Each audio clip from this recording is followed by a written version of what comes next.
Baik, Assalamualaikum warahmatullahi wabarakatuh. Perkenalkan, saya Azahra Nuraini akan membahas mengenai soal UTS Manajemen Keuangan 1 untuk semester 3. Nah, di sini sudah ada pembahasan soal ya. Kita langsung saja ke soal nomor pertama. Nah, di sini ada soal berikut adalah hasil perhitungan rasio keuangan PT Mitra tahun 2021. Ada D per equity 1,5, quick ratio 1,25, capital structure 1/1, aset turnover 2 kali, gross profit margin 0,25, modal saham 300 juta dan laba ditahan 100 juta.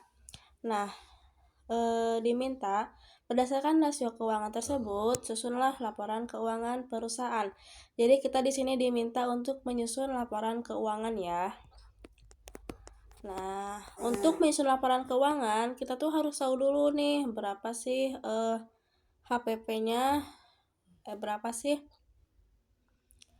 penjualannya, dan juga HPP-nya itu berapa. Nah, nanti diperolehlah laba kotornya.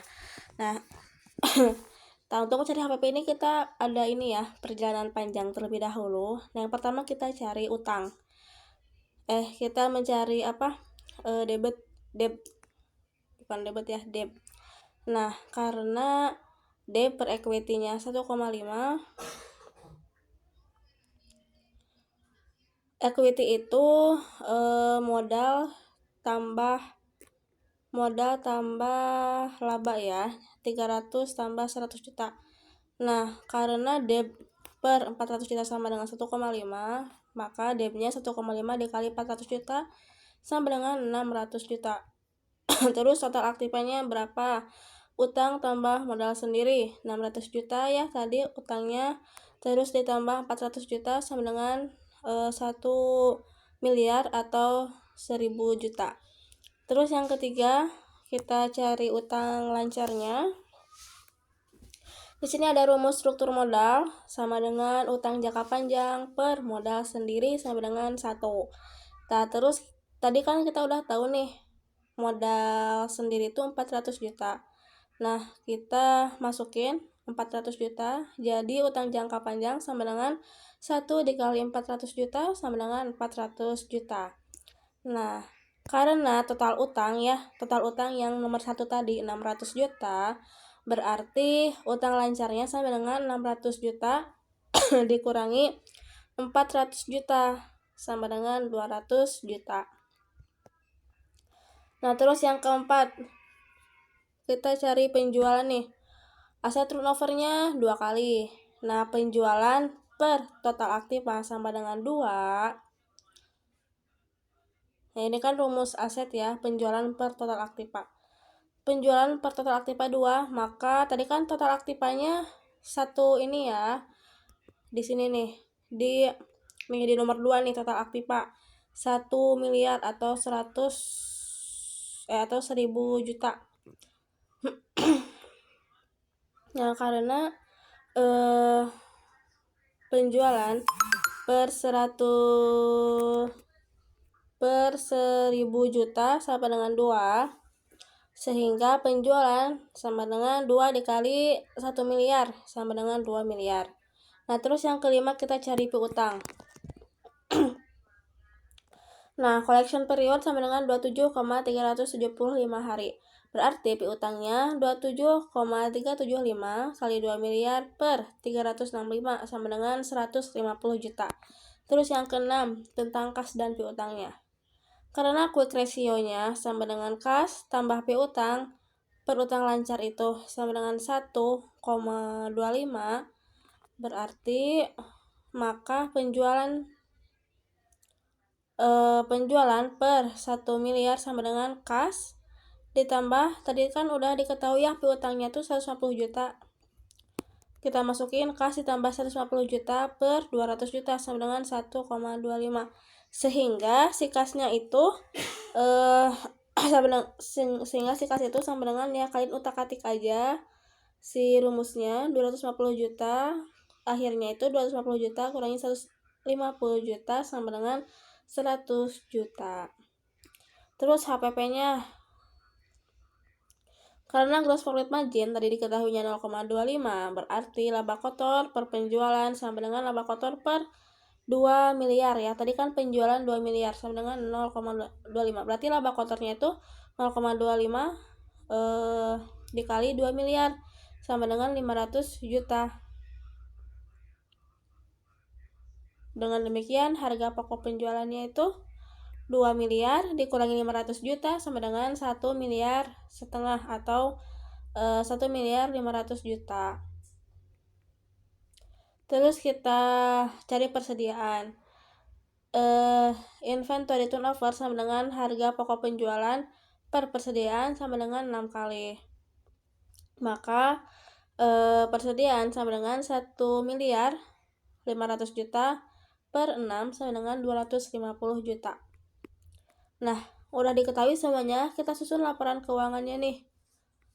Neraca PT Mitra 2021, biasanya ada aktiva, terus ada pasifanya. Di aktiva tinggal masukin aja nih kas, piutang, persediaan,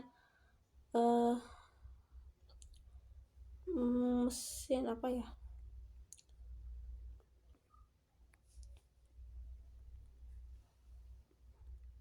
Kas, penjualan, laba, terus total aktiva, terus mesin, total aktiva, terus pasifanya, utang lancar, utang jangka panjang, modal saham, laba ditahan, utang, dan modal. Pokoknya mah dimasukin semuanya. Nah, terus laporan laba ruginya, ini nih penjualan 2 miliar kan tadi, terus HPP-nya tuh 1,5 miliar. Berarti laba kotornya diperoleh 500 juta. Baik, sekarang saya akan mencoba untuk melanjutkan pembahasan soal 2. Di sini terdapat laporan keuangan dari PT Sukses Selalu yang disusun pada tanggal 31 Desember 2021 sebagai berikut ya. Nah, di sini terdapat laporan neraca dan juga laporan laba rugi. Nah, untuk yang dimintanya yaitu berdasarkan laporan keuangan di atas, buatlah analisis rasio keuangan menurut DuPont Chart. Nah, di sini DuPont Chart yang saya ketahui itu bentukannya seperti ini. Nah, ini semua itu terdapat di datanya dihasilkan atau bisa dilihat dari laporan neraca dan juga laporan laba rugi yang sudah diketahui. Nah, yang pertama kita cari yaitu total biaya terlebih dahulu ya. Nah, untuk total biaya ditambah pajak ini sudah diketahui dari laporan laba rugi. Terdapat harga pokok penjualan, beban administrasi, terus beban penjualan, beban penyusutan, beban bunga, dan pajak. Nah, jadi kita masukkan saja ya di sini harga pokok penjualannya 3.420.000, lalu beban administrasinya 50.000, beban penjualannya 20.000, beban bunganya 45.000, beban penyusutannya 100.000, dan beban pajaknya 80.000. Nah, untuk penjualan di situ ada 4 juta ya, dan juga ada pendapatan lain-lain sebesar 15.000. Nah, kita masukkan saja ke sini. Nah, jadi untuk mencari laba bersihnya itu dari penjualan ditambah pendapatan dikurangi total biaya ditambah pajak, sehingga laba bersih yang dihasilkannya yaitu 300.000. Lalu untuk mencari margin profit, ini tuh dicarinya dari laba bersih dibagi penjualan. Nah, untuk yang selanjutnya,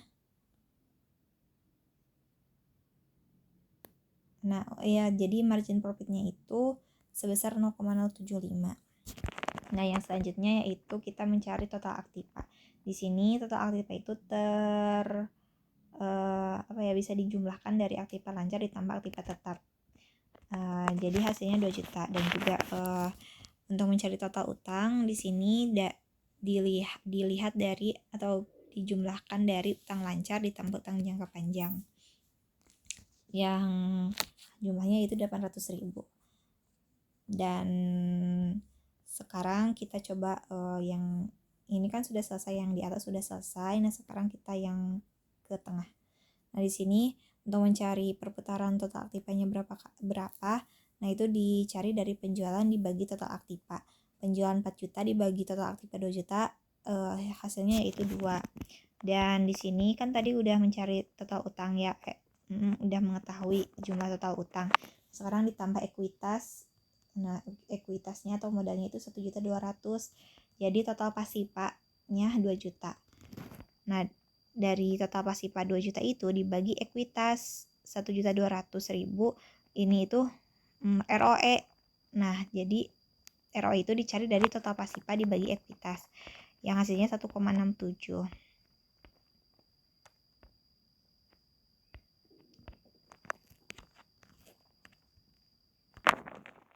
Nah, lalu yang selanjutnya itu kita mencari ROA. Nah, ROA di sini dilihat dari margin profit dikali perputaran total aktiva. Nah, yang dimana 0,075 dikali 2 ini yaitu 0,15.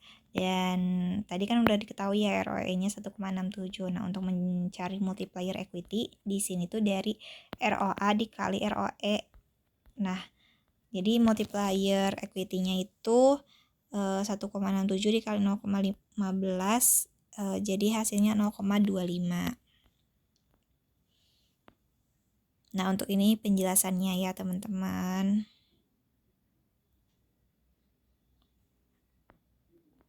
Ini dan artinya ROE-nya itu 25% atau margin multiplier equity-nya itu 25%. Nah, mungkin segitu sih untuk pembahasan soal 2. Nah, sekarang kita beralih ke soal nomor 3. Di sini terdapat PT Jaya Sakti memiliki data laporan keuangan sebagai berikut. Nah, sebelumnya saya jelaskan terlebih dahulu ya. Di sini itu kan ada sumber dan penggunaan dana. Nah, kalau untuk sumber dana itu dicari dari pasipa seperti utang dan juga modal, sedangkan penggunaan dana itu dilihat dari aktiva seperti aset. Karena contohnya jika kita mendapatkan sebuah modal atau ya mendapatkan dana gitu, nah biasanya kita membeli gedung atau peralatan. Nah, pembelian gedung atau peralatan itu kan sebagai aset ya. Ya, jadi seperti itu. Jadi untuk penggunaan dana itu aktiva dan sumber dananya itu dari pasipa. Terus kita lanjutkan saja. Di sini ada laporan posisi keuangan ya, ada tahun 2020 dan 2021. Nah, sudah diketahui juga laba operasi yang diperoleh adalah sebesar 245.678.000 dan juga dividen sudah diketahui juga ya.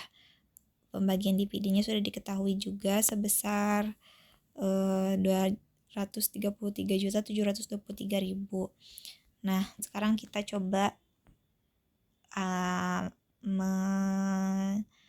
membuat laporan sumber dan penggunaan dana dan juga analisisnya. Nah, di sini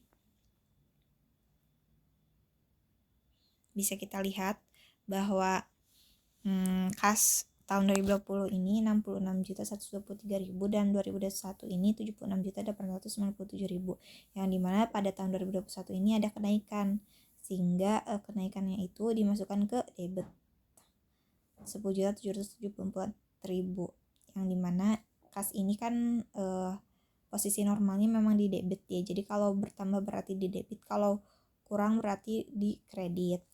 Nah, sama juga seperti efek, berarti di sini kalau bertambah berarti masuknya di debit. Iya kan 2021 bertambahnya, jadi masuk ke debit selisihnya itu. Nah, untuk piutang dagang juga sama, dan di tahun 2021 ada kenaikan, jadi masuk ke debit. Dan di persediaan di sini ada pengurangan, sehingga dengan berkurangnya ini masuk ke kredit. Lalu di sewa dibayar di muka di sini ada kenaikan, jadi masuknya ke debit. Mesin ada kenaikan, masuknya di debit. Dan akumulasi depresiasi ini memang ada kenaikan, namun di akumulasi depresiasi ini memang posisi normalnya kalau bertambah itu di kredit, berarti ini bertambahnya kan dikreditkan, ya dikreditkan. Kalau bangunan di sini bertambah jadi masukkan ke debit, dan akumulasi depresiasi bangunannya ini bertambah Ya ini kalau akumulasi kan sudah saya katakan ya bahwa posisi normalnya di kredit, jadi kalaupun naik gitu, jadi masuknya selisihnya masuk ke kredit. Jadi dijumlahkan saja total aktifanya sebesar 654.661.000 dan juga ini untuk tahun 2020 ya, dan tahun 2021 jumlahnya 705.200.000. Nah, sekarang masuk ke hutang dan modal atau pasipa. Di sini terdapat hutang dagang di mana ini ada penurunan, yang dimana kalau menurun berarti masuknya ke debit ya, karena kalau kredit itu seperti utang, posisi normalnya di kredit, kalau bertambah, kalau berkurang di debit, dan ini terdapat pengurangan atau penurunan, jadi masuknya ke debit sebesar segitu ya, 5.548.000. Nah, hutang wesel di sini bertambah, jadinya masuk ke kredit. Kalau obligasi di sini ada kenaikan juga, jadi masuk ke kredit. Terus ada hipotek. Ya, kalau hipotek di sini ada pengurangan, jadi masuk ke debit, atau penurunan, jadi masuk ke debit. Lalu modal saham di sini ada kenaikan, jadi masuk ke kredit. Laba ditahan juga terdapat kenaikan, jadi masuk ke kredit. Jadi total hutang dan modal ini untuk tahun 2020 itu sebesar 654.661.000, sedangkan di tahun 2021 itu 2020 ya. Nah, sekarang 2021 itu 705.800.000. Dan untuk debit kreditnya balance ya teman-teman, sebesar 91.428.000 dan juga 91.428.000. Nah, sekarang kita masuk ke laporan perubahan neraca tahun 2020 dan 2021. Sini sumber dana. Ya, sumber dana ini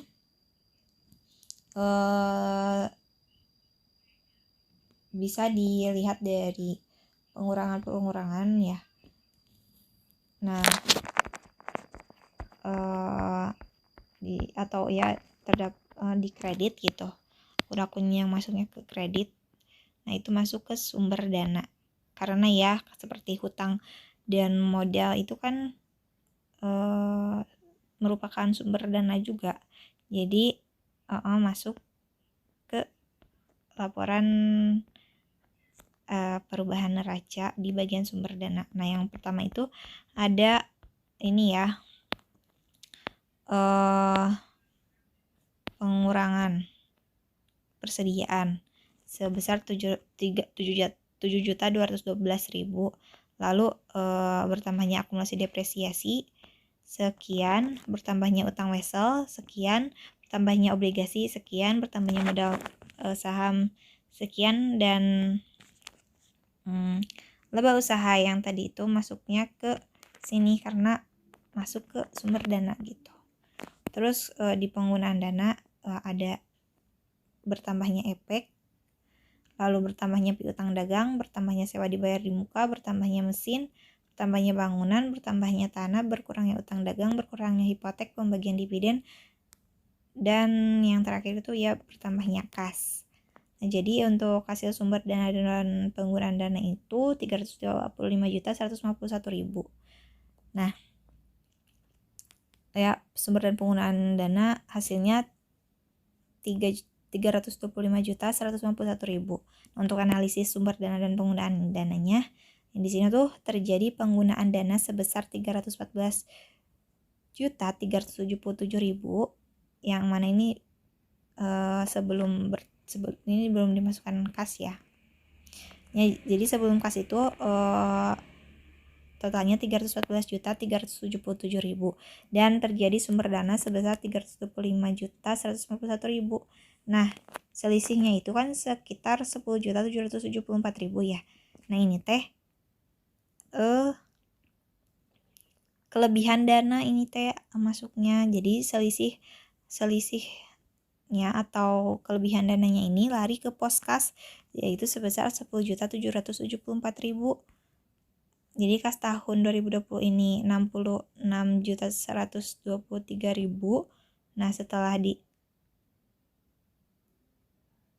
ditambahkan dengan kelebihan dana sebesar 10.774.000. Jadi iya, untuk yang tahun 2021 itu puas kasnya itu 76.897.000.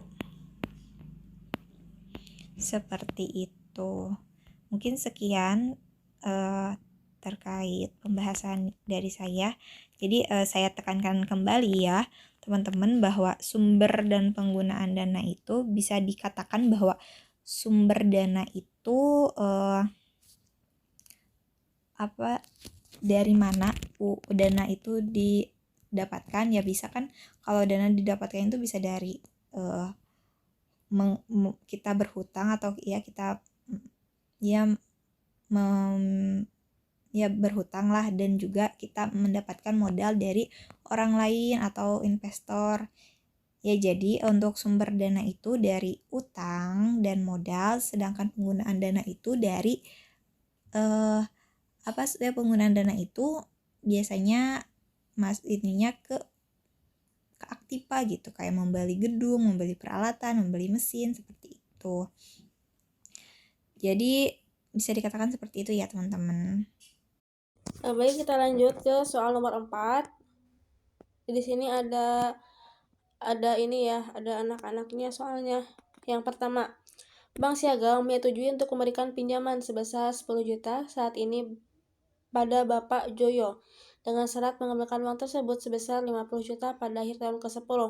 Berapa besar tingkat suku bunga yang diminta oleh Bank Siaga untuk pinjaman ini? Nah, berarti kita tulis aja diketahuinya, ada present value sebesar 10 juta, ada future value 50 juta, terus N-nya itu 10 tahun. Nah, tingkat suku bunga itu rumusnya I. Jadi kita langsung saja masukkan ke rumus. I sama dengan VP per PP 1 per N kurangi 1. Ini sama dengan 50 juta per 10 juta 1 per 10 kurangi 1. Nah, teman-teman dikalkulatorin aja, hasilnya sama dengan 0,1746 atau dipersenkan jadi 17,46%. Jadi besarnya tingkat suku bunga yang diminta oleh Bank Siaga untuk pinjaman tersebut adalah 17,46%. Terus kita lanjut ke nomor 2. PT Asoka berniat melakukan investasi pada penanaman pohon jati dengan total investasi 1 juta.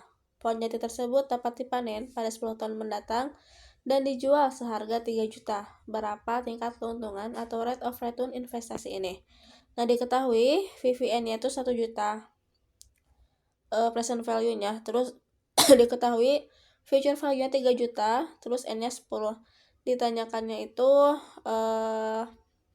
tingkat keuntungan atau rate of return investasi. Nah, terus ditulis aja PVIV. Nah, jawabnya PV atau PVN sama dengan FV kali dalam kurung 1 tambah R per N. Nah, terus PVN sama dengan FV dalam kurung PVIF, R, N dalam kurung. Nah, terus kalian masukin aja PV-nya 1 juta, terus FV-nya 3 juta, terus turunin lagi yang dalam kurungnya, sehingga 3 juta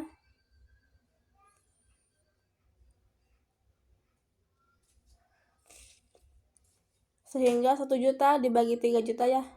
Jadi yang dalam kurung itu hasilnya 0,3333. Nah, terus menurut tabel PVIV, jika periodenya adalah 10 tahun, maka 0,333 sangat mendekati nilai keuntungan 11% dan 12%. Maka dipecahkan dengan interpolasi. 11% nilainya adalah 0,352 dan secara umum 0,11. 12% nilainya adalah 0,322 dan secara umum 0,12. Nah, besarnya keuntungan kita masukin 0,352 kurangi 0,322 per 0,12 kurangi 0,11 sama dengan 0,33 kurangi 0,322 per 0,12 kurangi R. Nah, kalian kalkulasiin, jadi hasilnya 0,03 per 0,01 sama dengan 0,011 per dalam kurung 0,12 kurangi R. Nah, kita pindahin. Jadi 0,030 dikali 0,12 per R, karena pindah posisi sama dengan 0,01 dikali 0,11. Nah, tinggal kalikan aja, berarti 0,036 dikurangi 0,03 R sama dengan 0,00011. 0,03 R sama dengan 0,0035. Karena pindah ya, yang 0,0036 itu dipindahkan ke kanan. Jadinya R sama dengan 0,035 per 0,03. R sama dengan 0,116 atau dipersenjakan jadi 11,6%. Jadi bisa tingkat keuntungan atau rate of return investasi ini adalah sebesar 11,6%. Kita lanjut ke nomor 3. Selama 3 tahun berturut-turut tiap akhir tahunnya, sebuah perusahaan menerima pembayaran bunga sebesar 1 juta. Berapa nilai future value rangkaian pembayaran bunga? Jika opportunity cost perusahaan adalah 20%, diketahuinya N 3 tahun R 20%. Terus pembayaran bunganya ya sebesar 1 juta. Nah, ditanyakannya itu VIVA atau future value rangkaian pembayaran bunga. Jawab VA sama dengan PMT dalam kurung 1 tambah R pangkat N kurangi 1 per R. Nah, masukin aja, tadi kan si PMT itu pembayaran bunganya ya, pembayarannya 1 juta, terus masukin aja R-nya, tadi kan 0,2 ya, 20% itu 0,2, masukin aja, terus teman-teman operasiin, akhirnya ketemulah hasilnya 3.640.000. Jadi FIVA-nya itu 3,64%, kayak gitu. Tinggal teman-teman tulis jadinya. Jadi nilai future value rangkaian pembayaran bunga adalah sebesar 3,64%. Baik, sekian mungkin materi pembahasan UTS manajemen keuangan 1. Maaf bila ada salah kata. Wassalamualaikum warahmatullahi wabarakatuh.